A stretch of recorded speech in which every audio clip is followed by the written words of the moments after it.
Hello friends, आज हम गणित शिक्षण में कोष्ठकों का प्रयोग प्रकरण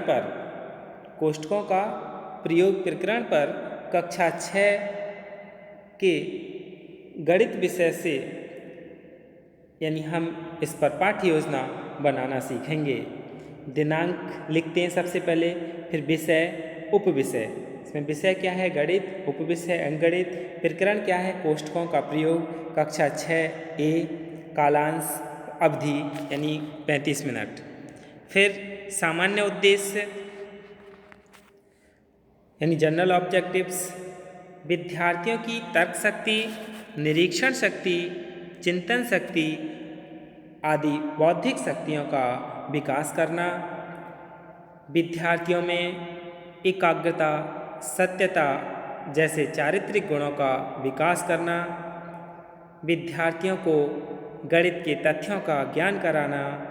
विद्यार्थियों में गणित के प्रति रुचि तथा आत्मविश्वास को उत्पन्न करना। ये क्या हैं? सामान्य उद्देश्य हैं, जो कि हम संपूर्ण पाठ्यक्रम पर निर्धारित हैं। और विशिष्ट उद्देश्य जो कक्षा में प्राप्त किए जाते हैं। विशिष्ट उद्देश्य यानी स्पेसिफिक ऑब्जेक्टिव। छात्र कोष्ठकों के प्रकारों को जान सकेंगे। छात्र कोष्ठकों का प्रयोग करना सीख सकेंगे। छात्र कोष्ठक वाली समस्याओं को हल कर सकेंगे। छात्र कोष्ठक वाले सवालों को हल करने के नियम सीख सकेंगे। इसके बाद पूर्व ज्ञान यानी प्रीवियस नॉलेज। छात्र कोष्ठकों के बारे में सामान्य जानकारी रखते हैं। शिक्षण सहायक सामग्री यानी टीचिंग एड्स। सामान्य कक्षोपयोगी शिक्षण सहायक सामग्री। एक चार्ट है जिस पर क्या बना हुआ है, यानी जो कोष्ठक हैं उनके प्रकार लिखे हुए हैं। इसके बाद हम पाठ्य योजना तैयार करते हैं। पहला है शिक्षण बिंदु। दूसरा कॉलम अन्वेषणात्मक उद्देश्य यानी विशिष्टीकरण सहित। छात्राध्यापक क्रियाएं यानी पीपल टीचर एक्टिविटीज़। छात्र क्रियाएं यानी स्टूडेंट एक्टिविटीज़। विधि, प्रविधि एवं शिक्षण सहायक सामग्री यानी method, techniques and teaching ads. और फिर है मूल्यांकन। लास्ट कॉलम क्या है हमारा? मूल्यांकन। तो पहला हम क्या है इसमें प्रस्तावना प्रश्न करते हैं। पूर्व ज्ञान अनुमान पर आधारित होते हैं। छात्र से कहते हैं, ब्लैक बोर्ड पर लिखा हमने 3 + 5 का मान क्या होगा? छात्र कह देगा 3 + 5 का मान 8 होगा। अब हम यहाँ छात्र के लिए सामूहिक कक्षा में बोल देंगे कि 2 व्यक्ति हैं, ए और एक बी। इसे हम जान लेते हैं क्या हैं? दो व्यक्ति हैं, ए और बी। ए ने कितना? 3 किलो आम खरीदे। बी ने कितना? 5 किलो आम खरीदे। और दुकानदार ने कितना? 40 रुपये किलो आम दिए। तो दुकानदार ने कहा कि आप दोनों कैलकुलेट करके हमें बताइए। ए के द्वारा कैलकुलेट किया गया कि 3 + 5 × 40 यानी 3 ए ने खरीदा, बी ने 5 खरीदा, तो 3 और 5 दोनों ने क्या कर लिया? ऐड × 40। ए के द्वारा इस तरीके से लिखा गया। तो छात्रों से हम कक्षा में पूछ लेंगे 3 + 5 × 40 का मान क्या होगा? वो बता देगा 203 होगा। फिर हम वी के द्वारा जानेंगे। वी ने किस तरीके से लिखा? 3 + 5 ब्रैकेट में लिख दिया इसने × 40 का मान क्या होगा? छात्रों ने बताया कितना होगा? 320 होगा। यानी ए ने कितना बताया? 203 और बी ने कितना बताया? 320। तो दोनों में फ़र्क आ गया। तो इसका क्या कारण है? शुद्ध कौन सा हमारा? शुद्ध 320 है। यदि ब्रैकेट नहीं है तो शुद्ध ये है, लेकिन हमसे रुपये क्या हैं? कम जा रहे हैं। तो शुद्ध 320 है। तो किसी भी संख्या का शुद्धिकरण के लिए हमें ब्रैकेट का प्रयोग करना होता है, ताकि प्लस माइनस कोई चिन्ह गड़बड़ ना हो, कोई संख्या छूटे नहीं। यानी शुद्ध मान निकालने के लिए हमें ब्रैकेट या कोष्ठकों का प्रयोग करना होता है। फिर चौथा प्रश्न होगा, 3 + 5 × 40 में किस प्रकार की कोष्ठक लगी है या किस प्रकार का कोष्ठक लगा है? छात्र क्या है? अस्पष्ट उत्तर देगा, यानी कोई उत्तर नहीं बता पाएगा। तो हमारा क्या है? विधि प्रविधि यानी हमने इसमें प्रश्नोत्तर विधि का प्रयोग किया और विश्लेषण विधि का भी। प्रश्नोत्तर और विश्लेषण, क्योंकि हमने ए और बी दोनों का विश्लेषण भी यहाँ किया है। फिर छात्राध्यापक कथन। छात्राध्यापक कथन क्या होगा? 3+5 × 40 में छोटा कोष्ठक लगा है। छात्रों, आज हम कोष्ठकों का प्रयोग करना सीखेंगे। छात्र ध्यानपूर्वक सुनेंगे व समझेंगे। इसमें कथन विधि का प्रयोग किया है और अन्वेषणात्मक उद्देश्य हमारा क्या है? पूर्व ज्ञान को नवीन ज्ञान से जोड़ना। और फिर हमारा पहला शिक्षण बिंदु आ जाएगा, क्या होगा? कोष्ठकों के प्रकार। पहला शिक्षण बिंदु क्या है? कोष्ठकों के प्रकार। अन्वेषणात्मक उद्देश्य यानी ज्ञान प्रत्यास्मरण। फिर विकासात्मक प्रश्न। विकासात्मक प्रश्न कैसे किए हैं? छात्राध्यापक द्वारा, यानी 4 × 3 में कौन सा कोष्ठक लगा है?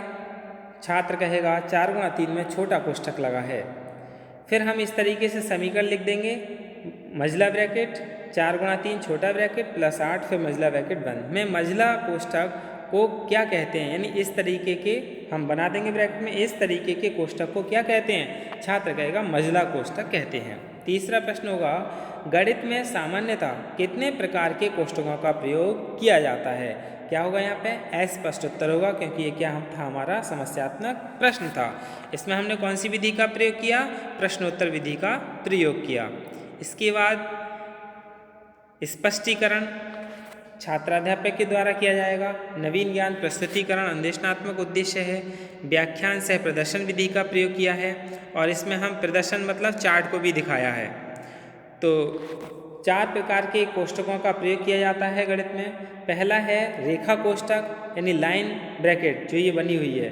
फिर दूसरा है छोटा कोष्ठक यानी राउंड ब्रैकेट। तीसरा है मझला कोष्ठक यानी कर्ली ब्रैकेट और चौथा होता है बड़ा कोष्ठक यानी स्क्वायर ब्रैकेट। छात्र ध्यानपूर्वक सुनेंगे, समझेंगे और फिर चार्ट के द्वारा भी क्या है, हम उन छात्रों को अच्छे से समझा देंगे। फिर इसे पढ़ाने के बाद पहला शिक्षण बिंदु जब पूर्ण हो जाता है तो छात्र से मूल्यांकन प्रश्न किया जाता है कि कोष्ठक कितने प्रकार के होते हैं। ये हमने छात्र से मूल्यांकन प्रश्न कर लिया। यदि छात्र ने अच्छे से सीखा है, जाना है, समझा है तो बता देगा कि कोष्ठक 4 प्रकार के होते हैं। कोष्ठकों को हल करने के नियम दूसरा शिक्षण बिंदु है। हल करने के नियम क्या हैं? यानी ज्ञान प्रत्यास्मरण, विकासात्मक प्रश्न। छात्राध्यापक विकासात्मक प्रश्न किस तरीके से करेगा कि 2 - 2 ब्रैकेट में 3 + 4 का मान क्या होगा? छात्र बता देगा -14 होगा। कोष्ठकों को हल करने के नियम क्या क्या होते हैं? समस्यात्मक प्रश्न है, अस्पष्ट उत्तर, तो छात्र इसे नहीं बता पाएगा। ये प्रश्नोत्तर विधि है।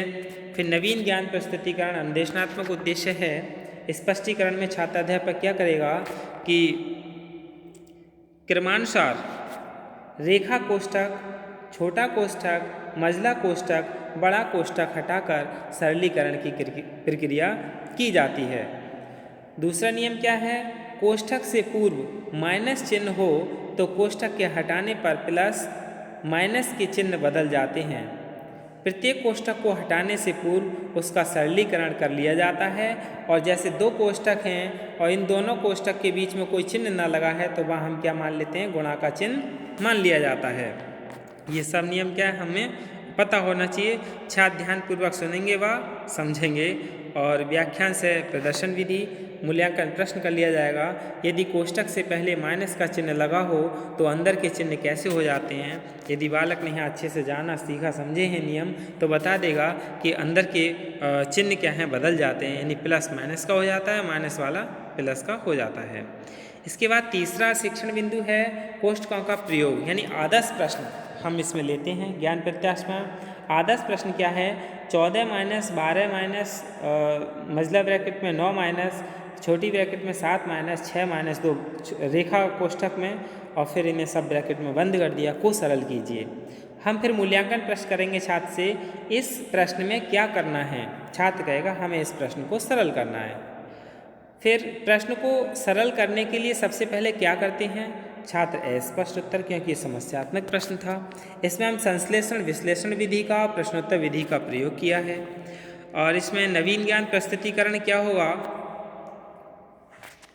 नवीन ज्ञान प्रस्तुतिकरण यानी इसे जान लेते हैं कि किस तरीके से किया है। 14 minus 12 minus 9 minus 7 minus 6 minus 2। तो इसमें हम सबसे पहले क्या करेंगे, इसमें हम रेखा कोष्ठक देखेंगे कहाँ है। रेखा कोष्ठक हमारा है 6 माइनस 2 के पास। कहाँ पर रेखा कोष्ठक? 6 माइनस 2 के पास। फिर हम इसे अगली वाली में हटा देंगे, जैसे 14 माइनस 12 माइनस फिर मझला ब्रैकेट 9 माइनस छोटा ब्रैकेट 7 माइनस 4, क्योंकि 6 में से 2 के कितने बचे? 4। ये रेखा कोष्ठक हट गया। दूसरे वाले में हम क्या करेंगे, रेखा कोष्ठक के बाद कौन सा आता है? छोटा ब्रैकेट, इसे हटा देंगे। 14 माइनस 12 माइनस फिर 9 फिर छोटा ब्रैकेट 7 में 4 के कितने बचे? 3। तो इसमें मझले ब्रैकेट में क्या आ गया? 9 माइनस 3। छोटा ब्रैकेट हट गया। फिर तीसरे वाले में मझला ब्रैकेट हटा देंगे क्योंकि ये बचा है। 14 माइनस 12 माइनस 9 में से 3 के कितने बचे? 6, ये लिख दिए। फिर हम इस बड़े ब्रैकेट को भी हटा देंगे, यानी 14 माइनस 6 बड़ा कोष्ठक हटा दिया, कितने बचे हमारे? 8। इस तरीके से हम किसी भी प्रश्न का सरलीकरण करते हैं। छात्र ध्यानपूर्वक सुनेंगे व समझेंगे। फिर व्याख्यान से प्रदर्शन विधि